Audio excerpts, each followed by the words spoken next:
আমি অন্তিম ফলাফল লৈ আহিছোঁ ভিতৰৰ পৰা ৫৬,০৮০টা ভোটৰ ব্যৱধানত জয়লাভ কৰিছোঁ আৰু মই প্ৰথমতে সৰুপথাৰবাসী ৰাইজক কৃতজ্ঞতা জনাইছোঁ, ধন্যবাদ জনাইছোঁ। তেখেতসকলৰ মৰম আৰু আশীৰ্বাদে আমাক বিজয়ী কৰিছে, আমাৰ দায়িত্ব বৃদ্ধি পাইছে। তাৰ লগতে মই মাননীয় মুখ্যমন্ত্ৰী ডাঙৰীয়াক অভিনন্দন জনাইছোঁ। সমগ্ৰ অসমতে প্ৰচণ্ড বিজয়েৰে পুনৰবাৰ ভাৰতীয় জনতা পাৰ্টীৰ নেতৃত্বত NDA চৰকাৰ গঠন কৰিব পৰাকৈ বা তাতকৈ বহুত বেছি আসন লৈ পুনৰবাৰ দায়িত্ব ল'বলৈ আগবাঢ়ি গৈছে। চৰকাৰৰ দায়িত্ব পূৰ্বতকৈ বৃদ্ধি পাব। তৃতীয়বাৰৰ বাবে চৰকাৰ হ'ব ডক্টৰ হিমন্ত বিশ্ব শৰ্মা ডাঙৰীয়াৰ নেতৃত্বত।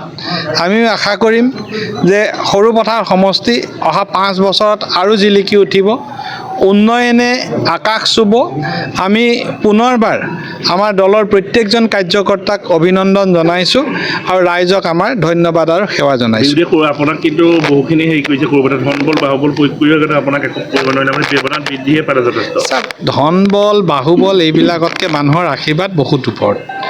বিৰোধী যিসকল প্ৰাৰ্থী আছে, বিৰোধী যিসকল নেতা আছে, তেওঁলোকক মই এটা অনুৰোধ কৰোঁ যে তেওঁলোকে প্ৰকৃত বিষয়টো হৃদয়ংগম কৰি আগবঢ়া উচিত।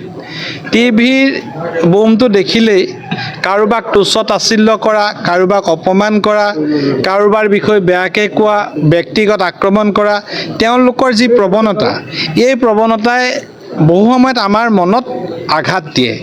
কেতিয়াবা কোনো কাৰণ নোহোৱাকৈ তেওঁলোকে আমাক ব্যক্তিগত আক্ৰমণ কৰে, মিছা কথাৰে আক্ৰমণ কৰে আৰু আমাক যেতিয়া আঘাত দিয়ে, আমাৰ লগত থকা সাধাৰণ ৰাইজেও মনত দুখ পায় যে এইবিলাক কাম কৰিব নালাগে। তেওঁলোকে যোগাত্মক পলিটিক্স কৰিব যদি পাৰে, ভৱিষ্যতে ভাল বিৰোধী হওক। ঋণাত্মক ৰাজনীতি কৰি তেওঁলোকে যোৱা সময়ছোৱাত অসমখনক বিষ বাষ্পৰে বিয়পাই তুলিছিল। কেৱল মিছা কথা, কেৱল মিছা অভিযোগ, তুচ্ছ তাচ্ছিল্য, ব্ৰহ্মপুত্ৰত উটুৱাই দিমৰ দৰে শব্দ মই লুৰিণজ্যোতি গগৈৰ মুখত প্ৰায়ে শুনো যে মুখ্যমন্ত্ৰী ডাঙৰীয়াক তেওঁ হেনো ব্ৰহ্মপুত্ৰত উটুৱাই দিব। ব্ৰহ্মপুত্ৰত উটুৱাৰ কথাটো পাছৰ কথা।